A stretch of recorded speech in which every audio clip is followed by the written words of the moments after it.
Sa linya na po ang representative ng Batangas 1st District, Congressman Leandro Leviste. Good morning po, sir. Good morning po.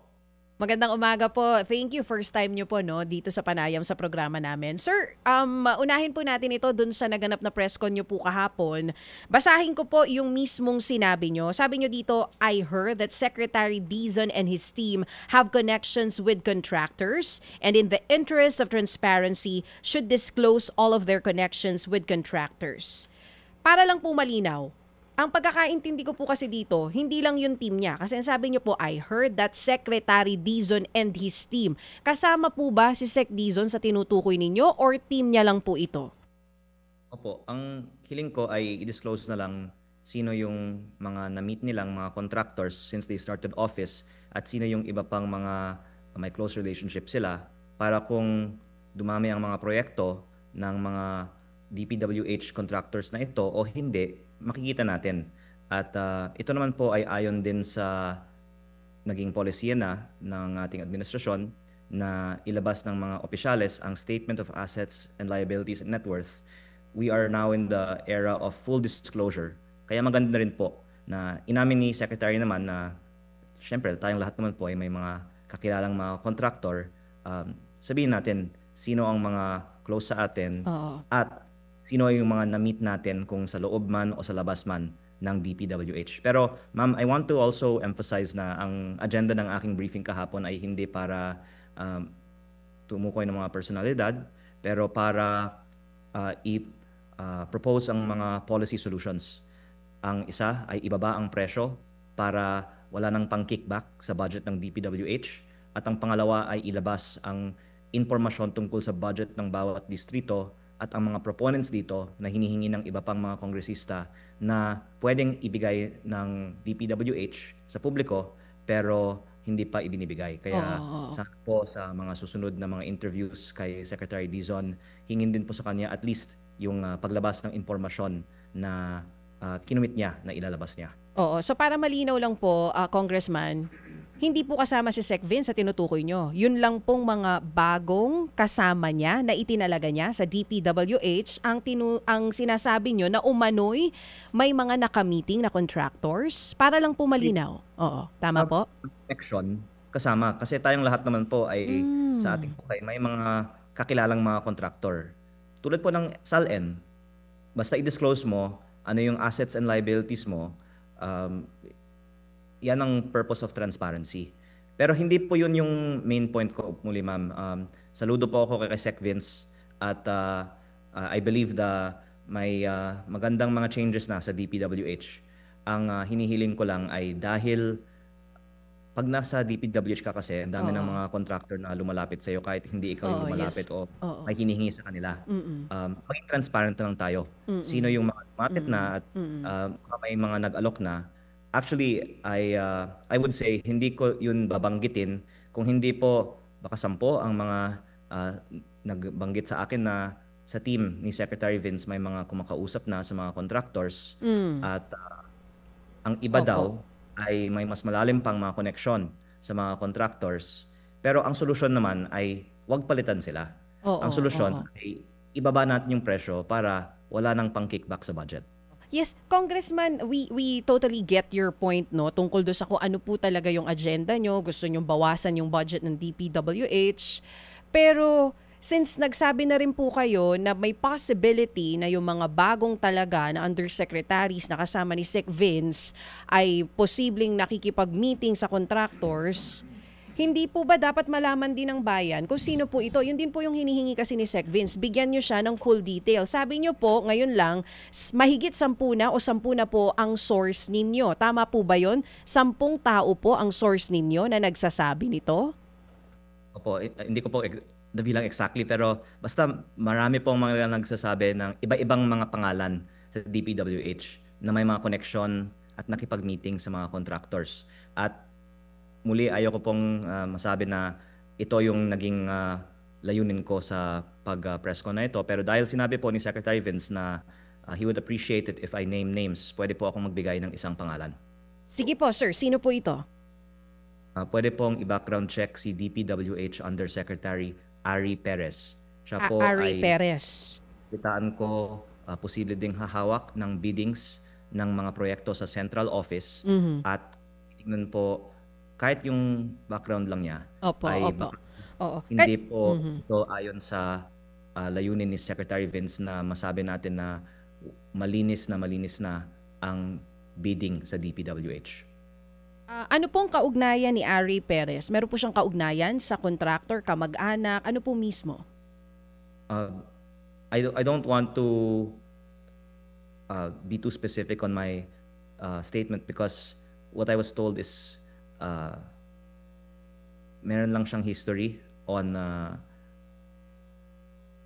procurement na baka hindi siya bagay na humawak ng bidding ng buong DPWH. At hindi lang si Yusek Ari ang binanggit sa akin, but siya yung binabanggit ko dahil siya ang pinakamaraming mga nagbanggit sa akin na parang hindi bagay na humawak ng bidding ng DPWH.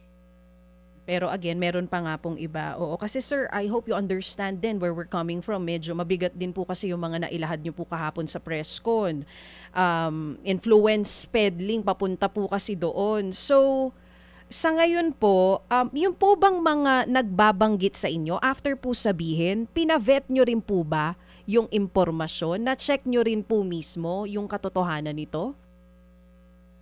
Actually, hindi lang sa dami ng mga nagbanggit sa akin ng mga pangalan, pero pati na rin yung credibility ng ibang mga nag-usap sa akin ay naniniwala din ako dahil sa konteksto ng DPWH na pag nandun ka, ang dami talagang mga contractor na lalapit sa'yo. At kung hindi mo nire-report na may mga nag-alok, hindi ako po maniniwala na wala pong nag-alok ng kickback sa mga nakaupong opisyalis ngayon ng DPWH dahil ang karanasan ko bilang bagong congressman ay kaagad pagkatapos ng eleksyon, ang daming talagang mga lumapit sa akin na nag-aalok na kung ibigay ko sa kanila ang mga kontrata sa aking distrito ay meron din para sa akin na hindi ko naman tinanggap kaya ko po nire-report. Pero ang masasabi ko tungkol sa DPWH Central Office ay may mga Senate testimonies na nagkakaroon daw ng mga bentahan ng mga budget. At yun po yung layunin ko sa press con kahapon.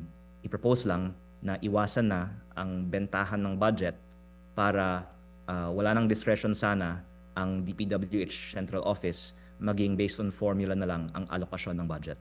Ano pong impormasyon ang meron kayo ulit dito since nabanggit nyo na rin po yung pangalan, baka pwede natin mapag-usapan ito specific, ni Yusek Ari Perez. Ano po, nakipag-meet na po siya o meron siyang mga nahawakan na rin before? Paano po? Meron siyang baka hindi magandang history sa procurement. Pero ang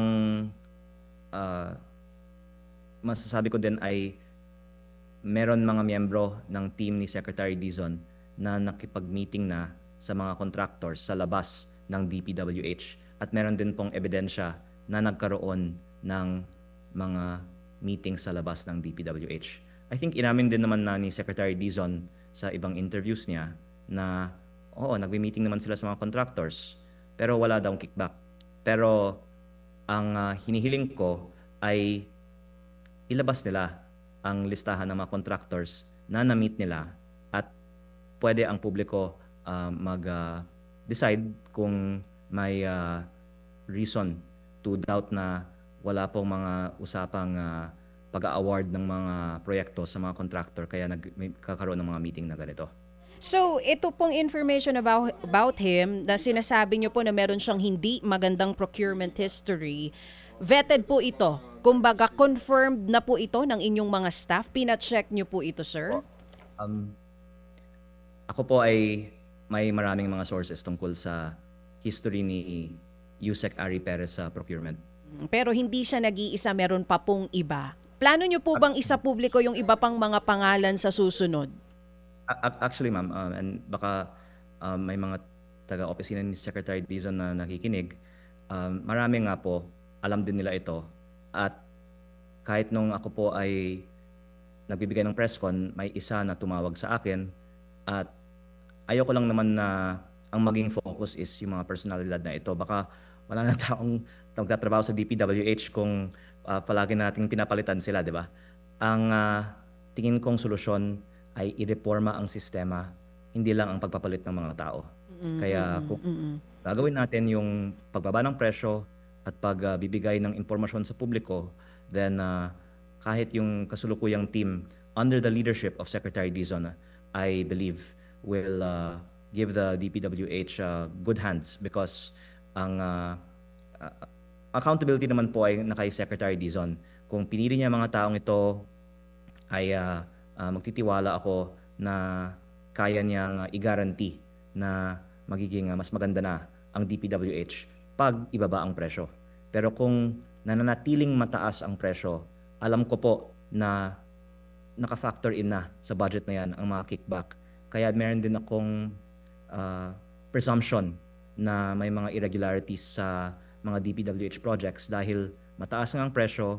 Sinasabi na nga sa mga Senate testimonies na almost 100% ng mga bids ay rigged at nagkakabentahan daw ng budget sa DPWH Central Office. Kaya ako po sinasabi na parang the burden of proof is on the high-level officials of DPWH to be transparent and to prove na if you're meeting contractors outside of DPWH, wala pong mga pinag-uusapan na hindi magandang bagay. Kasi ito pong binabanggit ninyo ay isa po sa mga isinama ni Secretary Vince Dizon sa kanya pong pag-upo dyan nga sa DPWH. Sir, yung pong kanina na hindi magandang history ng procurement, aside from that, may nabanggit po kasi kayo na nakikipag-meet sa mga contractors sa ngayon. So, ito po ba kasama yung pangalan na sinabi nyo po? May iba pa sa DPWH? At kasama din po ba mismo si Secretary Vince Dizon? Papaano po? May iba pang mga nakikipag-meet sa mga contractors sa labas. Sa ngayon po yan? Opo. Pero ma'am, kung sasabihin natin lahat ng mga nakikipag-meet sa mga contractors sa labas ng DPWH ay masama, baka wala nang mabuti, di ba? Ang maganda lang ay i-disclose nila sino yung na-meet nila. Di ba? Para wala tayong tinatago. Opo, understood. Kasama po ba si Sec Vince o yung mga staff niya lang po sa mga nakipag-meet sa mga contractors sa labas? Wala akong narinig na kasama si Sec Vince. Opo. Ito pong mga sinasabi niyong 10 tao na source nyo ng impormasyon, ukol po dito sa mga binabanggit nyo na mabigat na akusasyon, parte rin po ba ng gobyerno itong mga ito? Meron po. Ang ibang mga congressman ay mas marami pang alam sa akin. Nagkataon lang na ako po ay nagdi-disclose nito.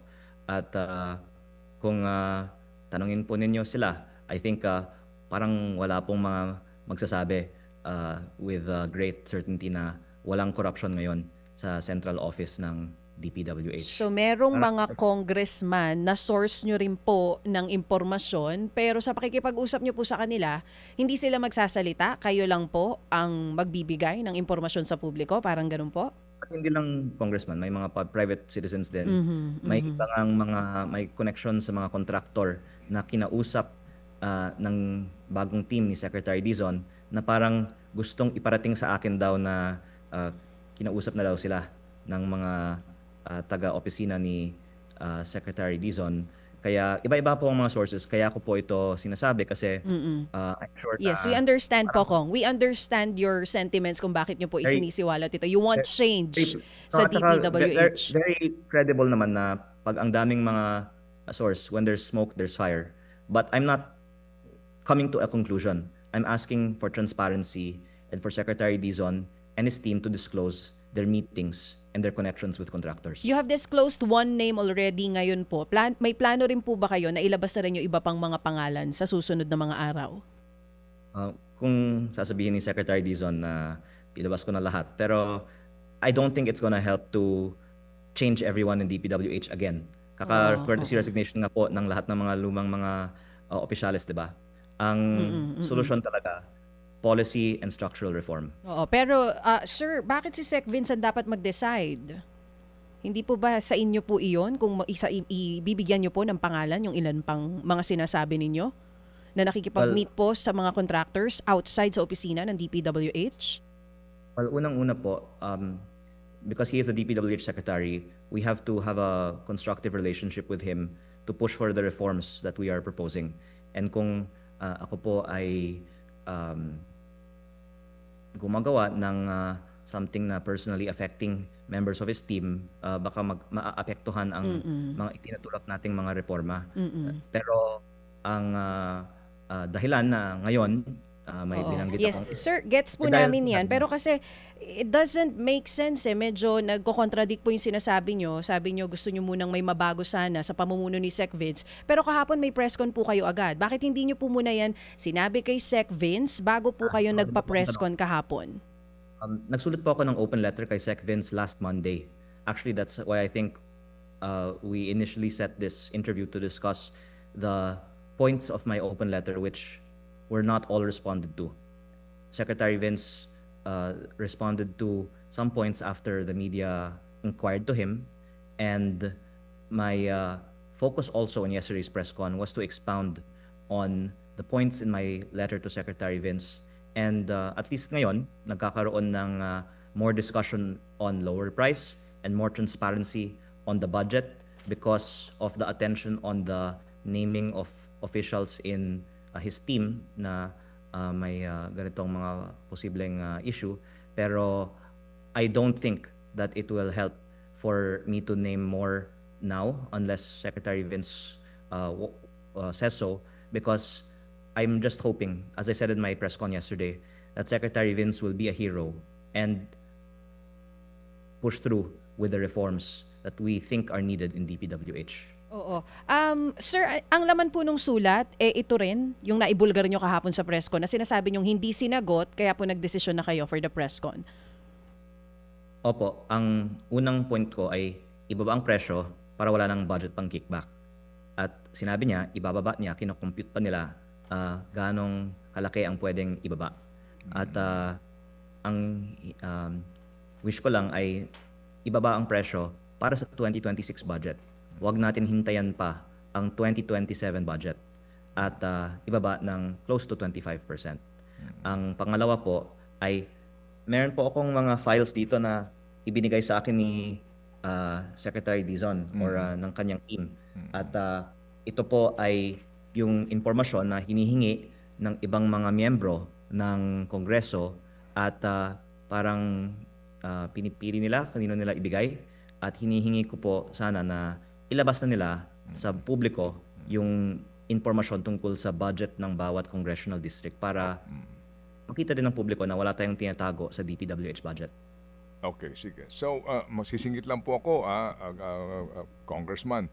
Opo, sorry po no, kasi itong inyong binanggit na team ni Secretary Dizon, bagamat we sincerely appreciate nga na nagsabi ko kayo ng isang pangalan dito na amin di po siguro tatawagan para makuha ang kanyang panig.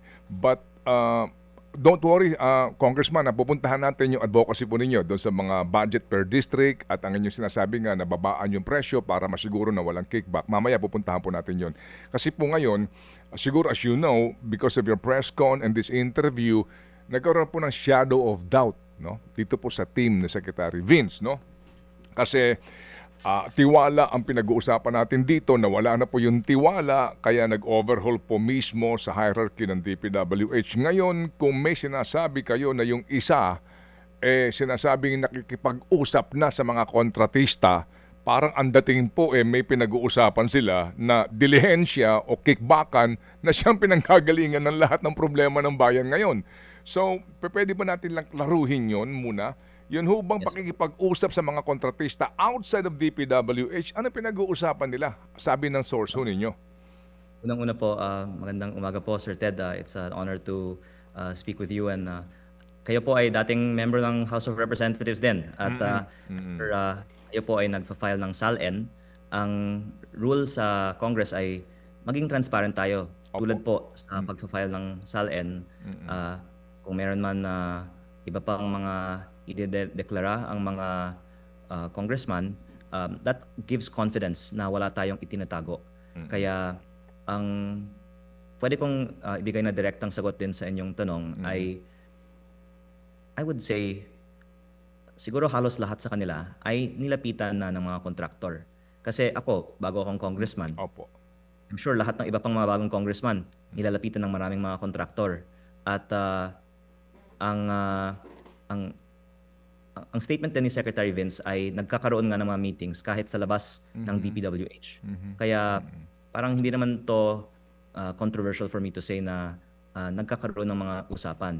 And I'm not saying that there's any discussion of kickbacks in those meetings, but at the very least, I'm asking that there be transparency. Okay. Sige po. So, So, I'm saying then na after the first thing that I mentioned, if you're asking for more on the subject, I would say siguro halos lahat ay nilapitan na ng mga contractors. Kaya hinihiling ko na lahat ay mag-disclose ng mga connection sa mga contractors. okay, halos lahat.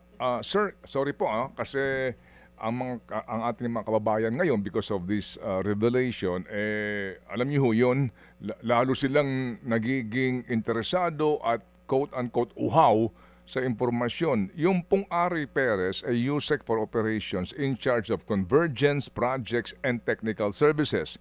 Meron din pong Arthur Bisnar, USEC for Regional Operations. Charles Calima Jr., USEC for Special Concerns. Ricardo Bernabe III, USEC for Office of the Secretary. Samuel Turgano, USEC for Legal Services. At itong si USEC Nick Conti, Undersecretary for Planning na pumalit po dito kay USEC Cabral. Ito ho ang pinag-uusapan nating team. Ito po sila ito, yung aking mga binanggit na mga USEC ngayon na kasusumpa pa lang sa tungkulin. Yes po. Ako po ay may impormasyon tungkol sa iba pa sa mga opisyales sa DPWH. Pero I think it's safe to say, Sir Ted, na pag nasa DPWH ka, halos lahat po ng mga bagong appointees ay nilalapitan ng mga contractor. Kaya ayoko lang naman pong sabihin na yung mga babanggitin ko lang ang dapat mag-disclose. I don't see why it's controversial to ask that they disclose their connections with contractors, all of them. Yung magsasabi na wala silang connection, mabuti na malalaman natin na wala pa silang connection. Pero several of the names that you mentioned. Pero yung iba naman, I think wala. I mean, lalo na po yung mga hindi naman galing sa industriya ng construction. Okay. Opo. When you say po connection, Congressman, connection as in meron silang relasyon ng contractor, either relasyon bilang relative o relasyon sa negosyo. Ano po? Can you just clarify please? May nagsabi sa akin na meron miyembro ng team ni Secretary Dizon na mismo ay contractor. Pero sinabi ko po sa aking press con na hindi naman ako naniniwala dito. Ito po ay aking nire-relay lang para pwede nilang isa publiko ang kanilang mga connection sa mga contractor. Pero Sir Ted, baka alam niyo din po ang mga district engineering and regional offices ng DPWH ay may marami din mga opisyales na mga contractor. Kasi pag ikaw ang nag-a-award ng mga kontrata, yung logical ay gumawa ka na rin ng kumpanya at sa sarili mo i-award, di ba? Kaya kaya nangyari nga itong skandalong ito, kaya nga po nangyari at yan nga po lumalabas na sa investigasyon. So Congressman, yung mga contractors na binabanggit nyo, meron ba ho kayong pwede mabanggit? Sino-sino mga contractor ito? Ito pa rin ba yung nandun sa 15 listahan? Yung 15 na listahan ng presidente? Ito ba rin ba yung contractor dyan sa inyong distrito? Sino-sino po ito? Hindi po mga contractor ang mga source ko. Ang ilan ay nasa kongreso, ang ilan naman po ay nasa media, ang ilan ay may mga pribadong individual. At hindi po yung contractor po na kumakausap po sa mga sinasabi niyong team ni Secretary Dizon. Meron isang tao na nagsabi sa akin na ang source niya ay contractor na mismong kumausap sa miyembro ng team ni Sec Dizon sa labas ng opisina. At baka may hinihingi na yung team kaya gusto nilang lumabas din ng balitang ito para wag nilang ipitin siguro yung mga contractors kapalit ng isang konsiderasyon. Pero I don't really want to go into the details that I have not heard firsthand. And I said naman po in my press con yesterday na hindi naman firsthand ang impormasyon ko, pero credible po ang mga ibang mga sources ko at dahil marami po ang mga naririnig ko, ang sinasabi po ay where there's smoke, there's fire. So I'm just asking for Opo. transparency Opo, to sige. erase any doubts. Opo, sige. Bago ho natin tuluyan ng bitawan tong isyong ito, again, to answer my question, kinakausap opo, ng mga contractors yung team ni Secretary Dizon. Yung contractors na yon, again, meron na ho ba kayong alam na kung anong construction company yon? Para lang ho natin maiklaro po itong Hindi sino ko ba alam, ito, pero ma'am? Opo. ang guess ko ay hindi naman yung mga top contractors na Okay. pinag-iinitan ngayon. Opo, opo. Sige po. Sige. So, Congressman, yung pong inyong sinasabi na bawasan yung halaga ng mga proyekto. At ngayon po naman, in fairness, maaari mo na ma-access yung GAB, no? Yung inyo pong pinasa ng majority po ditong bago kayo mag-undas break.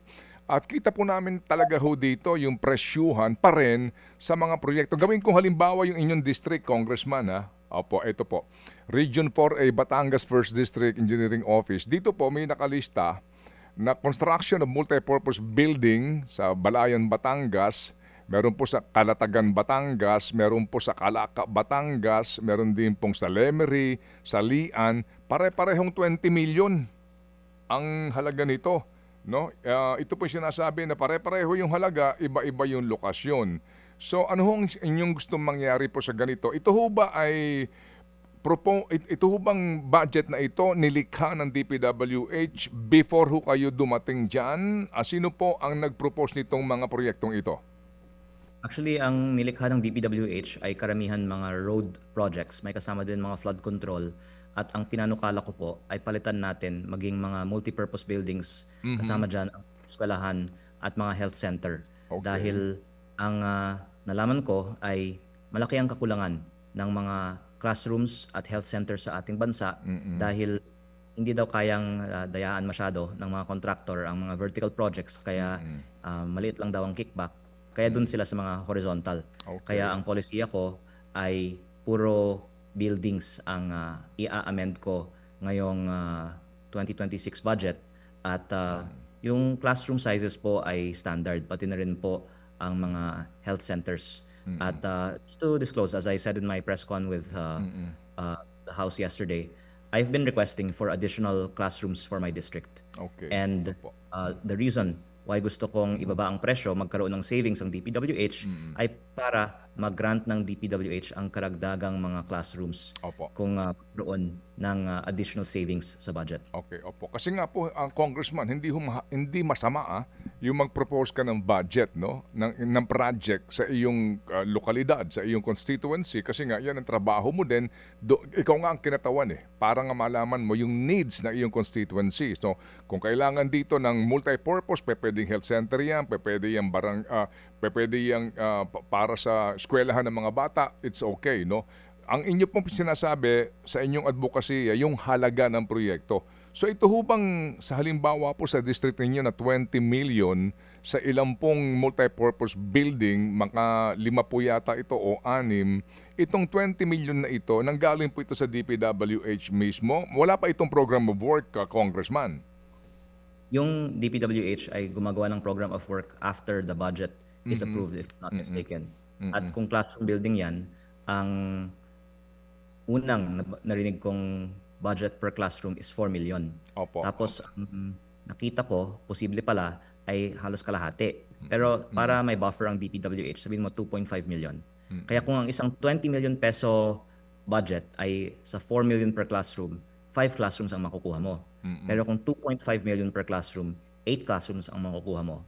Kaya nga din isinusulong ko ibaba ang presyo kasi nakafocus tayo ngayon sa ghost project. Okay. Pero kung overpriced ang project, parang na rin yung 3 out of 8 of those classrooms ay na-ghost, di ba? Opo, Kaya opo.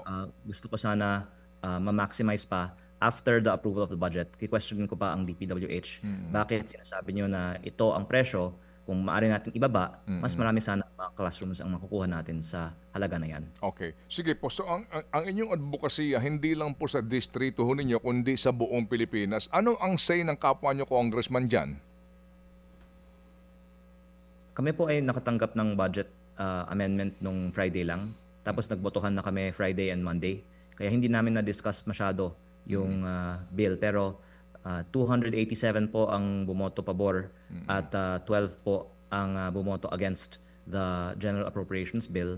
At ang sinabi ko po sa aking explanation of vote is, alam ko naman na marami sa amin doon sa Kongreso ay sang-ayon sa mga sinasabi ko, pero parang dahil kung individual ka, iniisip mo hindi mo kayang baguhin ang sistema, pero dahil dumadami ang mga tumututol sa mga practice na ito, umaasa po ako na magkakaroon ng mas marami pang mga reforma at yung mga bumoboto pabor sa mga budget na ito ay sila din quietly magre-recommenda na baguhin natin ang 2026 budget. Okay, paano po mababago yan ngayon, Congressman, considering na tapos na yung gap, no?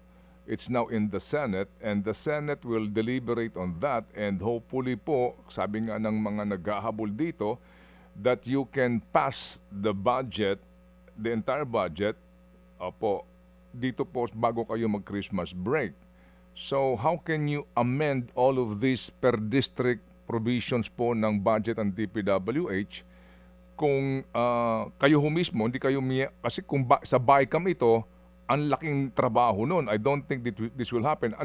Paano mangyayari yan considering na pinag-uusapan natin ay 2026 budget na?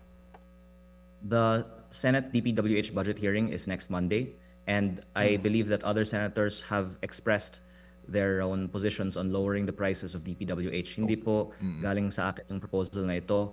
Sila din po ay nag-propose na rin nito. Kaya kung ibaba ang presyo sa Senate version, sana aprubahan ng House sa BICAM ang pagbaba ng presyo. Okay. Sige. So, well, actually, the Senate deliberation is open naman to members of Congress, even from the lower house. Will you attend that? Wala po akong plano. Mas magaling naman yung mga senators dun sa akin. At, I mean, as an observer perhaps, no? As an observer perhaps, Pero no? nakita ko sa mga Blue Ribbon Committee hearings na ang ibang mga senador ay nag-propose na rin na kung sabi DE Henry Alcantara at Bryce Hernandez na 35 to 50% lang pala ng contract price ay napupunta sa proyekto. Bakit hindi natin ibaba ang presyo? Diba? Yes, sir. Kaya, Yes, sir. ang galing na rin po sa kanila yung idea na yun. Sige nga po. Okay, sige. So sir, ngayon, hindi kayo magiging miyembro ng BICAM. Ano ba ang sabi ng majority diyan sa... Kasi pinipili po yan sa majority, depende po sa partido, di ba? Sa bawat partido. And sa minority, hand-pick na minority leader. Kayo ba pwede maging miyembro ng BICAM dito po sa inyo pong advokasya para at least naandun kayo mismo? I don't expect to be in the BICAM, but I believe that the House is very responsive to public opinion now. Kaya nga namin yung 255 billion sa DPWH budget na flood control projects. At ang tingin ko, kung makikita ng House na talagang kailangan na aprubahan ang pagbaba ng presyo sa DPWH, ay sasang-ayon ang House sa panukalang ito. Well, good luck. Ano po, kung sakasakali, good luck po sa inyo pong sinasabi na yan. Nasasang-ayon po ang majority ng mga miyembro ng Kamara kung babawasan po per project ang kanila po. Yung malaking factor dyan po, sir, ang media. At kayo po ang nag-raise ng mga issues sa publiko. Kaya salamat po at nagiging agenda item na ngayon yung reforma sa DPWH. Yes, sir. Yes, sir. Okay. Sir, ito pong kaso ninyo, laban po dito sa dating district engineer. Opo, ito pong si dating engineer po na si Abelardo Calalo. Opo, ano na pong update ho dito matapos siya magpiyansa ng 150,000 doon sa issue po ng bribery na isinampanyuhan laban sa kanya? Mabuti po na tinanong mo yan. At ngayong araw actually may schedule of filing of affidavits, I think, sa DOJ. At kaso ay inihain ko more than a month ago already. At sumagot sila, tapos sumagot ako. Tapos isinama ko na rin po ang contractor na nagbigay daw ng pera kay DE Calalo para ibigay sa akin. At nasa DOJ ang prosesong ito. Okay, and Congressman, meron ba ho kayong sa inyo pong pag-iikot sa inyong distrito so far ho after winning the elections, kumusta po yung mga proyekto na supervised by Calalo? So far po, ano ang inyong findings? Actually, magandang tanong yan dahil kahapon lang nasa distrito po ako at sinabi sa akin ng mga Tui, Batangas na yung isang asphalt road na noon manipis lang ang asfalto, ngayon pinakapalan na. At ang iba namang mga nasirang flood control projects ay inaayos na. Lahat po ito ng walang gastos sa gobyerno. Ang aming team po kasi ay nakabantay na ngayon sa construction. At pag binabantayan ang construction, takot na ang mga contractor na mandaya. Okay. That's good to know. Do you confirm this po lamang bago kami magpaalam sa inyo? Sa report ng Makabayan Block, ang bawat kongresista daw po, 318 of you, ay merong 230 million pesos na allocation per district sa bawat kongresista. Ito ho ba'y Mas malaki kumpirmado? pa po. Dahil ang DPWH budget ay 624B. Baka yung alokasyon sa mga distrito dyan ay nasa 500 plus B. At ang legislative district sa ating bansa ay 253. Kaya on average, more than 2 billion ang budget per legislative district. Ang baka binanggit ni Congressman Tino ng Makabayan Block ay yung amendments. Yung amendments po, at least 150M per congressman. At ang amendments ko nga ay para sa mga multipurpose buildings. Pero yung mga iba, billion daw ang amendment. At ang isa din sa mga request ni Congressman Toby Chanco ay isa publiko ng House. Ano yung amendment ng bawat kongresista? At kung may iba dyan na mag-amend ng malaki na mga road projects, I think that's something na pwedeng questionin bakit ganyan ang budget na ibinigay sa kanila. Pero ang focus ko naman ay sa DPWH kasi yung congressional amendments, mas maliit na porsyento lang ng budget kaysa sa yung NEP. Pero yung dahilan na nag-press ko na ko kahapon ay para din isiwalat ang alam ko tungkol sa insertions sa NEP at doon po sa NEP daw palang may proponents na at nagkakaroon ng bentahan ng budget. Kaya ko po binabanggit na kailangan natin na i-examine yung mga opisyalis sa DPWH na nag-allocate ng budget dahil sa mga Senate hearings may mga testimonya na nagkakaroon ng bentahan ng budget.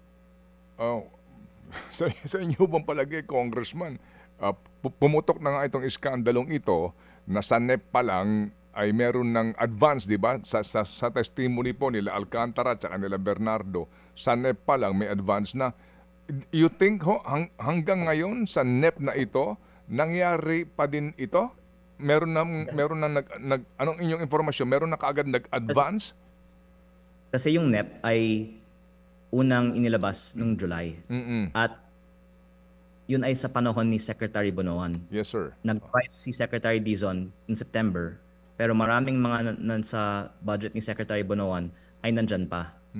At kung hindi natin papalitan yung mga inirevise ni Secretary Bonoan, then we'll be accepting na may mga projects na ipinasok ng mga contractors na ayon sa mga testimonya ay kapalit ng konsiderasyon.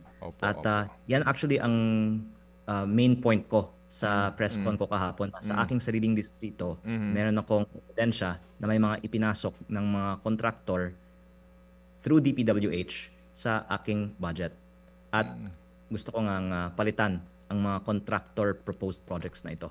Okay. So, nagawa nyo na ho ba yun sa inyong deliberasyon? O hindi pa? Yan ang proposal ko nga na i-revise yung 2026 budget pa. Pero ang sagot ni Secretary Dizon sa press con niya last Friday ay yung 2027 yung i-revise natin. Pero may panahon pa naman para i-revise yung 2026. At dapat wala tayong pinaprotectionan na mga proponent sa 2026 budget. Okay, sige po. So abangan natin ang magiging resulta dito po sa Senate deliberation ng Public Works budget, and then eventually nga po yung inyong pagbabantay sa kahinatnan nito pag sumapit na po ng Bicameral Conference Committee. Okay, Cha, we say thank you kay Congressman Leandro na pumayag siya sa panayam na sa wikang Pilipino. Oo, salamat Kong. Kahit alam namin di kayo sanay dyan. Last na lang Kong, anong reaction nyo dun sa mga kritiko ninyo? Yung mga nagsasabi na kayo daw po'y nagpapabibo lang pero wala naman daw po kayong inilalabas na ebidensya. Gusto nyo lamang daw po mapag-usapan?